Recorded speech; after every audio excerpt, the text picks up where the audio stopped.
Okay, let's talk about standards. So we've got fecal matter in water that we would like to drink. And now we're like, okay, what are the drinking water standards that we want to have to make sure that the water is actually being treated properly and is safe to drink? And this ends up being a question about what would you like to have in your water? So there's a couple things that could be going wrong with things that are in the water. There could be infectious diseases. So there could be disease organisms, pathogens that are in the water. And there's a link there to bad bugs, which is on the wiki, the course wiki on GitHub. And there are many, many, many potentially infectious diseases that are potentially carried by water. So we would presumably like to not have many of those infectious organisms in the water. And then there's also non-infectious diseases. And this could either be acute or chronic. This is exposure to potentially chemicals, atrazine or other pesticides or other industrial chemicals that, or things like arsenic and fluoride, which are naturally occurring and also deadly. So they could be acute, where you drink a small amount today and that harms you significantly or even kills you. We would hope that one glass of water doesn't do you in. Chronic means that you're exposed to this over many, many days, over many months, maybe over many years, and it increases your probability of getting diseases, cancer or kidney damage or other harm to your body. So obviously we don't want acute things to be happening, and we would like the chronic to be at low enough levels that it's not a significant harm to almost everyone. Obviously, you would like it to be clean enough that there's no harm to anyone. It turns out that you can't actually go to zero harm. So you want to get it as low as like economically feasible. And this raises the question, how many pathogens do you want to have in your water? Yes, but my vote is going to be for as low a level of pathogens as I can, hopefully, as I can like economically get to.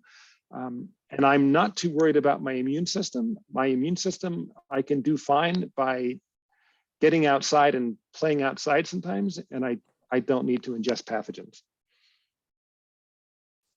Okay, so let's actually go to what does the Environmental Protection Agency specify? So the EPA, and this is like ancient history, but it's still part of what we're working off of, is Safe Drinking Water Act 1974. It specifies both primary and secondary standards. Primary is all about things that are mandatory, that are health-based requirements. Secondary is suggested. They are non-health-based standards, and it's applicable to all water supplies serving more than 25 people. There's a similar set of like standards that are recommended by the World Health Organization. So they have drinking water quality guidelines, and I've linked to them here, and they're also linked off of the website. Primary standards for the Environmental Protection Agency includes these 6 classes: microorganisms, disinfectant byproducts or disinfectants, disinfectants, and then another one, disinfectant byproducts. So when you use a disinfectant, you get some unhelpful reactions with organic matter that's in the water, and those byproducts can be harmful. Inorganic and organic chemicals and radionuclides. So you look at that list, you're like, well, what about dirt? Like I've showed you some pictures of really dirty rivers, and dirt isn't on there. And it's interesting, the way we've categorized things, dirt doesn't show up here, it'll show up later. And I'll get to that eventually. Okay, so let's look at a few of these inorganic chemicals. I want to highlight arsenic and fluoride. Many of these chemicals are present in the environment at various levels, depending on what the geology is. Arsenic and fluoride are strongly dependent on what the geology is, and there are places on the planet like Bangladesh and parts of India, and there are also some places in Africa where and matter of fact, in New Hampshire and other places in the United States where there are high arsenic levels in the groundwater naturally occurring. And arsenic is nasty. You drink a little bit of it, it's not going to hurt you, but you drink it for a long period of time, it's going to build up, and so there's this chronic effect. Fluoride, you think of fluoride as something that is good because you've got it in your toothpaste, and the dentist says you should have it, and your water treatment plant most likely adds fluoride to the water, but it's here as a primary standard, as a health standard at 4 milligrams per liter. And it's because at 4 milligrams per liter and greater, there are negative health consequences. It makes your bones weak. It makes your teeth mottled and weak. And so a little bit is a good thing. A little bit more is a bad thing. And there are a number of places on the planet where there is naturally occurring fluoride in the groundwater that is at levels high enough that it's causing serious human health concerns.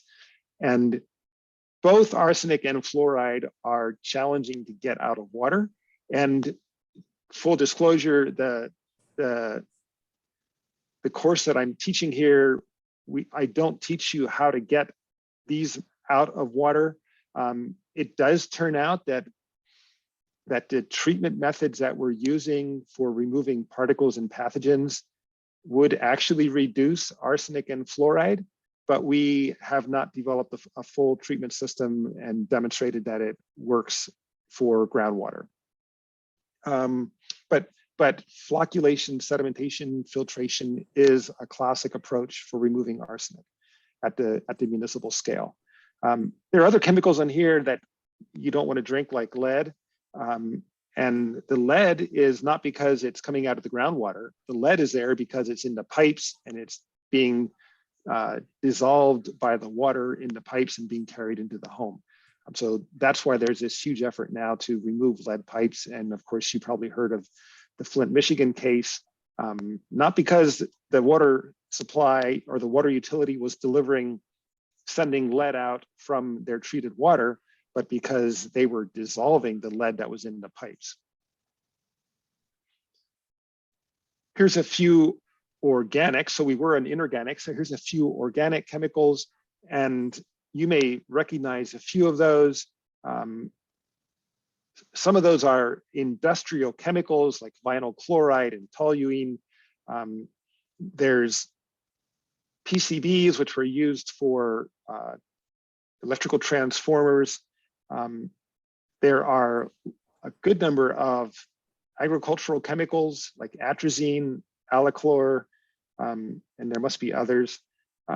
What's interesting is how many herbicides and pesticides are on this list, and you think about all the places where they are being applied, they get into groundwater, and agricultural communities, many farmsteads have their own wells, and so they're getting water from the ground that they've applied chemicals to, and so there's a very unfortunate cycle of agricultural communities being hit hard by these organic chemicals.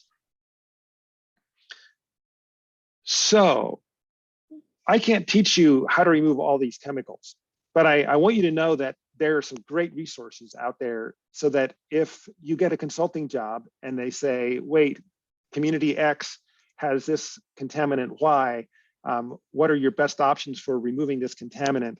EPA has put together a very nice database, and I think I'm not going to click through this because you can do this easily on your own. The links are on the website, on the wiki course website, but it's very easy to click through, identify a contaminant, and then EPA provides a whole list of treatment options that can be used and some information about which ones are the best options. So that's a go-to database if you need to remove a crazy contaminant. Contaminants related to microorganisms. So here's some lovely organisms: Cryptosporidium, Giardia lamblia. I think I had a bout with Giardia when I was in Guatemala many years ago. and have no desire to repeat that experience. And MCLG stands for maximum contaminant level goal, and they've got 0. EPA would like there to not be any cryptosporidium at all in the water that we drink, and the same for Giardia and Legionella and for enteric viruses. So that's the goal. So that's the goal that EPA sets, and I like those goals, especially because for Cryptosporidia and Giardia in particular, ingesting one is potentially enough to make you sick. So I would really not like to be exposed to any of them. And here's where turbidity shows up. So turbidity is not a microorganism, but that's where it shows up in the standards. And it shows up there because pathogens are particles, and whatever treatment technique that we use to remove lots of pathogens is going to have to remove those particles as well, because we're not going to just somehow pick out the pathogens and leave all the clay behind. So you have to remove all the particles. And then if you're removing all the particles, then having a really low turbidity means that there's a really, really low concentration of particles left, which means that you've knocked the pathogen level way, way down. So what's turbidity? Turbidity is a measure of the scattering of light by particles in a suspension. So when it's raining or when it's foggy and you can't see very far, you say it's cloudy. Same thing of looking at a suspension of particles in water, it looks cloudy. You can't see into it very far because the light is being reflected or refracted. And we talk about that as we call that dirty, which I like the use of that word. Like, yeah, it's dirty and it's not good. We would like to get that cleaned up.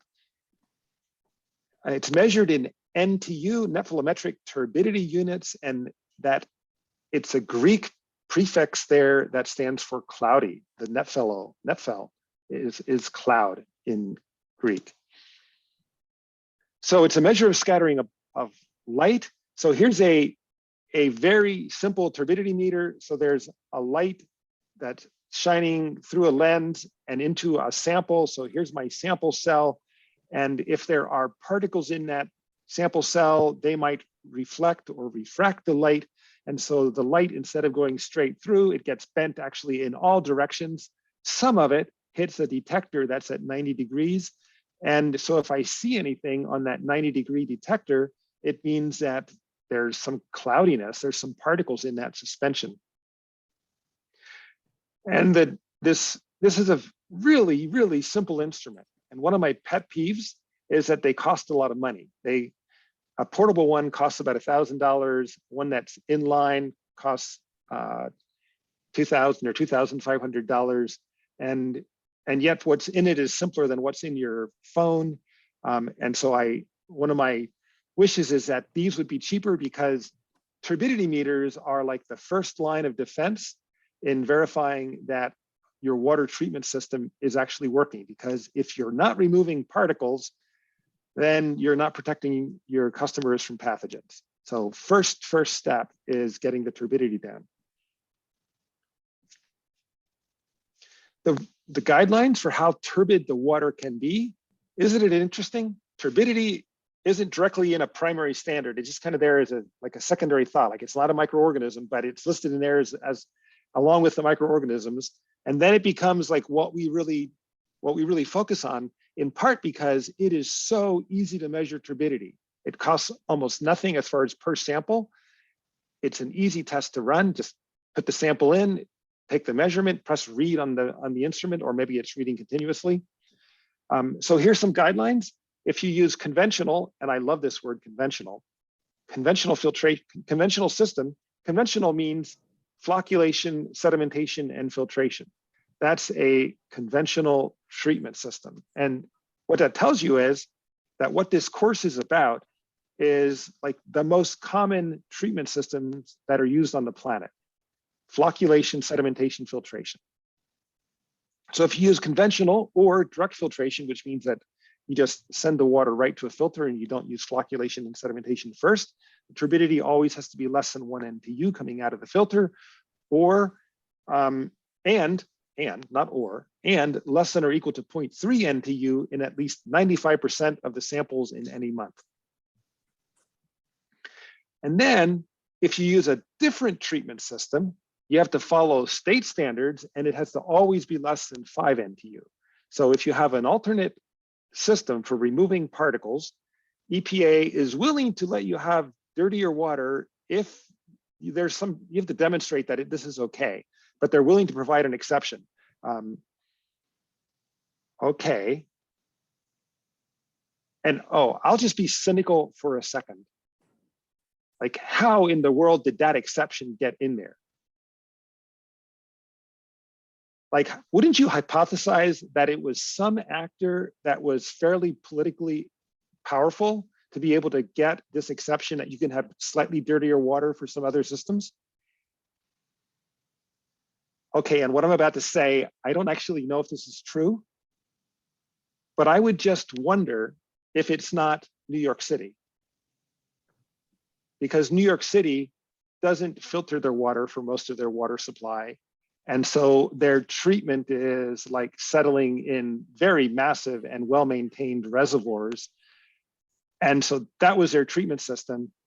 And they wanted 5 NTU because their water does go above 1 NTU sometimes. I don't know if that's actually how this happened. That'd be a curious research project for someone to figure out, how did we get this 5 NTU in the standards?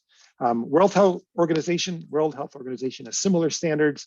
And then secondary standards, and just to point out, look, fluoride shows up again in the secondary standard, and this time it's not a contaminant level goal, it's like the goal. So now fluoride here is listed as 2. We would, hang on, I completely misspoke. These are also maximum levels. So that you want fluoride actually less than 2 for aesthetic reasons. You want color. So this is about the water looking like tea colored or yellow. You want that to be less than 15 color units, and there are devices for measuring the color of water. And you'd like the water to not smell bad. So there's a whole measure of how much odor does the water have, and you don't want it to have much odor. And notice that aluminum is there, and the levels that are set for aluminum are directly related to how soluble the aluminum is. And basically what they're saying is, we don't want particulate aluminum in the water. We want just at least that it's dissolved. And I'll just go off on this for a second. There's a common notion that aluminum is a problem. And there was research a number of decades ago now, I believe, where they connected aluminum to Alzheimer's disease and other things. That has been pretty well debunked. And in any case, the water is a small part of our exposure to aluminum. And happily, aluminum is not soluble when it is at neutral pH. And so by the time the aluminum gets into our digestive tract, where the pH is close to neutral again, even if you did eat aluminum, it's insoluble at that place. And so you're not going to be actually pulling much of it into your body. So our bodies are designed to handle the aluminum issue. Aluminum does end up being toxic if you're a fish and you live in an acidic lake. Then aluminum is toxic to the fish because they're no longer protected because aluminum is now soluble.